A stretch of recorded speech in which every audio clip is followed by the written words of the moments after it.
Nagpakain na naman si Kuya Eric ng kanyang mga kalapati. Binigyan niya po ng ano, ang tawag nito, mais. Binigyan niya po ng mais ang kanyang mga alaga. Although is pinakain ko na ng mga kalapati na yan kaninang morning.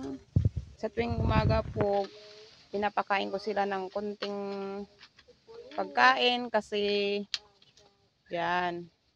Tapos pag nagising naman ng Kuya Eric, siya naman ang magpapakain.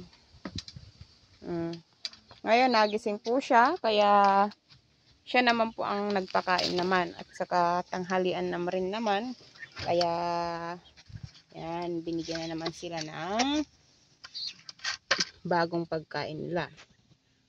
Yun lang, madami na naman nilagay si Kuya. So hanggang mamaya na yan, Kuya, wag na yan lalagyan ng kwan na kasi marami na silang pagkain. Araw-araw po nililinisan yung lagayan nila ng water na yan, ng tubig. Tapos ayan ang palagi marumi kasi syempre yung mga tuka nila lupa-lupa, buhangin, kaya pag tutuka sila dyan nadudumi ulit. Ganun din po sa mga bibi na ito, lagi ko pong pinapalitan yung lagay nila ng nililinisan ko yan. O ayan na madumi, syempre alam mo naman yung ano. Dito sila umiinom dyan.